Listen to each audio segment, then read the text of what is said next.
Hello everyone, I am Prachi Singh. I am a PhD student at Indian Institute of Science, Bangalore. I will be presenting about the systems developed and the results obtained by our LEAP team in third Die Hard Challenge. This is the outline of the presentation. I will start with introduction, then I will explain briefly about our proposed systems with block diagram followed by experiments and results, then I will end with the conclusion. Let's begin with the introduction. Die-Hard 3 dataset has a mix of narrowband and wideband speech recordings. In the development set, there are 24% of recordings which are narrowband with 2 speakers in each recording. As the narrowband contains telephone dataset, which is a separate domain, we build a narrowband wideband classifier for separating wideband recordings from narrowband. Therefore, we use combination of models optimized for each band. On the right side, we see the overall scheme, details of which will be covered in the next section. I will discuss details of each block used in our system in this section. In the overall scheme, the first step is the band classifier. It is a two-layer neural network with 512 dimension X vectors as input features. These are extracted every 5 seconds using segments of duration 10 seconds. Output of the network classify between two bands using majority voting of the segment-wise prediction. If the band classifier detects the recording as wideband, we use wideband X vector PIC system. This system is inspired by multi-stage baseline system as shown below. First, it takes input audio and divide it into short overlapping segments and then feed it into a embedding extractor, which is a time delay neural network.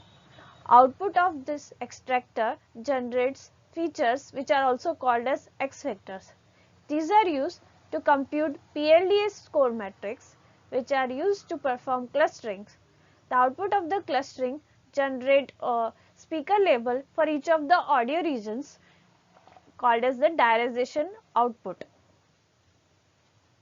Here we focus on two important blocks in our system, which is embedding extractor and clustering. Now I will focus on the embedding extractor.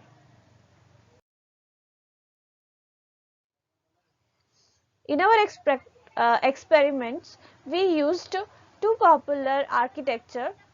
First one is the eTDNN or extended TDNN architecture, which has 30 layers. It has 22 frames temporal context. Adding extra TDNN layers before pooling layer helps to increase temporal context compared to baseline TDNN model. The second is the FTDNN or the factorized TDNN, which has 14 layers. It has total 32 frames of temporal context and it replaces the pre-pooling layers by a factorized TDNN. The FTDNN reduces the number of parameters of the network by factorizing the weight matrix of each TDNN layer into the product of two low-rank matrices. And the 12th layer affine output are the X vectors. Details of these two architectures are given in the below mentioned papers. Now after getting the X vectors, we perform PLDA score computation and then perform clustering. Next I will discuss details of clustering algorithm.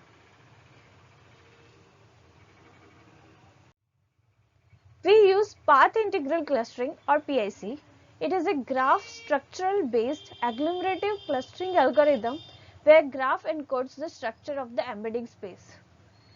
Given a set of vectors x from x1 to xn, it involves creation of directed graph G as shown on the right side, where V is the set of vertices corresponding to the samples in X, E is the set of edges connecting the vertices, and we compute a weighted graph adjacency matrix W, which is given in the slide, where Sij is the pairwise similarity between Xi and Xj, and to make the matrix sparse, we only take k nearest neighbors of xi, which are used finally for the affinity computation. Right side shows a graph representing 5 clusters with different colors. There are connections between vertices within cluster as well as across cluster. PIC uses path integral as a structural descriptor of cluster. It is a sum of all possible paths of all possible lengths within each cluster. High path integral indicates more stable cluster. Therefore, it encourages merging of cluster towards higher stability. Like AHC, PIC also merges two clusters at each time step based on maximum affinity. Affinity between clusters C and CB is given by the equation on the slide, where SCA is the path integral of cluster CA. SCA given CA union CB is the conditional path integral of cluster CA, which is nothing but sum of all possible paths in the CA union CB cluster such that the starting and ending vertices must be within CA. The difference between these two terms is called as incremental path integral of CA. Here is one sample example of merging process. Here we see cluster A and cluster E are represented by orange and blue color respectively, and the two terms in the affinity are represented in the two blocks. The first rectangular box shows incremental paths in cluster A highlighted by pink color. The starting and ending vertices are in cluster A. The second rectangular block highlights incremental paths in cluster B in green color. This shows that higher affinity indicates higher path integral, which thereby indicates dense connections between the two clusters to be merged. Output of the PIC system generates speaker label for each of the X vector segments. For further refinement, we introduce another block which performs VBHMM and overlap detection. Refinement of segment boundary is done using the popular variational Bayes hidden Markov model along with posterior scaling, which is introduced by our team in the second Die-Hard challenge. We also do overlap detection using module in Pinot Audio Python toolkit. The segments identified as overlap by the detector are then used to refine the segment boundaries obtained after the VBHMM based on the posteriors. If the band classifier detects the recording as narrowband, we use a different strategy which is based on transformer-based end-to-end system. The architecture of the model is like the self-attention EEND with the encoder-decoder based attractor calculation. Input is 23-dimensional log-mel filter banks with a context of ±7 frames. The overall block diagram is shown on the right side. It has 4 stacked transformer encoder blocks. Each block consists of 256 attention units with 4 heads. It is trained using permutation invariant loss. This completes the full description of all the systems used in our approach. In this section, I will discuss the training and evaluation procedure along with results. For embedding extractors, ETDNN and FTDNN both are trained using Voxelab 1 and Voxelab 2 datasets for speaker classification of 7323 speakers. A separate PLD model is trained for ETDNN and FTDNN. For SAEEND, we simulate 100,000 two-speaker mixture from Switchword 2, Switchword Cellular and previous NIST SRE datasets. It is trained for 100 epochs using PID training criteria. As narrowband contains two-speaker telephone recordings, we adapted the model on Call-Home subset containing two-speaker files. For evaluation of wideband X-vector PIC system, for both tracks, we perform the following steps. We extract X-vector from 1.5 second segments with 0.25 second of shift. We consider cosine scores and PLD scores to compute similarity between segments. To compute the scores, we follow the same pre-processing steps as used in the baseline setup. we experiment with different clustering techniques like AHC, path integral clustering. The number of speakers is generated using the PLD-AHC by finding the best threshold on the development set.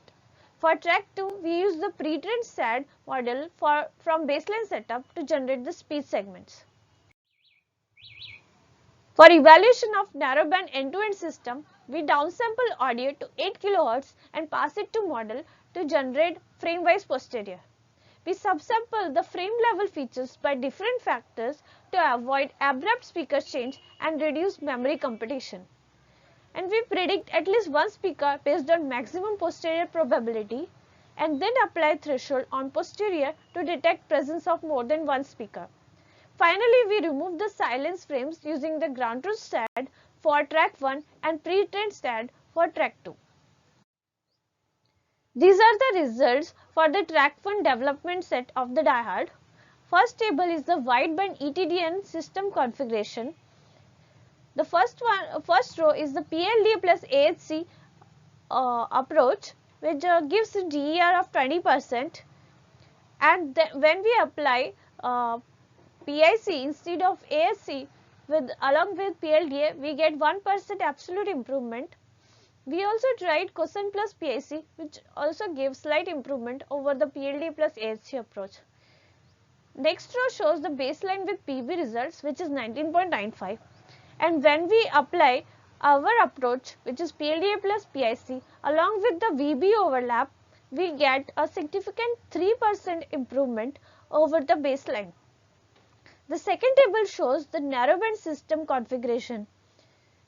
We experiment with two versions of the SAE-ND model. V1 is the subsampling by 10, where we obtain frame level posterior at every 10th frame, and V2 is subsampling by 5. Baseline is the baseline for only the narrowband system by forcing the number of speakers to be 2, and we see a significant improvement in the DER as well as JER for the narrowband system using the EE-ND model. This graph shows average domain-wise DER comparison for wideband development set. X-axis represent the 9 sources from the development set of the wideband, and the y-axis represent the average DER for each of the source. The orange color represent the PLD plus AHC output for the ETDN and X vectors, and the grey color represent PLDA plus PIC output for the same architecture. We can see the performance of the PIC is better in almost all of the domain compared to the AHC approach, except two domains, which are RT04 and youth point. That is because for 1 or 2 files which performed very worse in these two domains. This table shows results of our combined systems for the full and core set for the track 1. We have two variations in the wideband PIC system based on the TDNN architecture. We get around 24% relative improvement over baseline for dev and eval full sets for both the approaches. Here we show results for track 2. We use the SAD model from the baseline for speech segments and use the track 1 setup to generate RTTMs. We get around 22% and 18% relative improvements for dev and eval full sets respectively. Finally, I want to conclude by saying that we proposed a combination of narrowband and wideband diarization system. The end-to-end system is found to perform better for two-speaker narrowband recordings. The baseline framework is optimized for wideband recording using better speaker space embeddings, ETDNN and FTDNN, and novel path integral clustering scheme. The ETDNN and FTDNN are found to have similar performance, and system combination at the score level improves the overall DR only marginally. Thank you. For any question, you can reach me at practicing@isc.ac.in.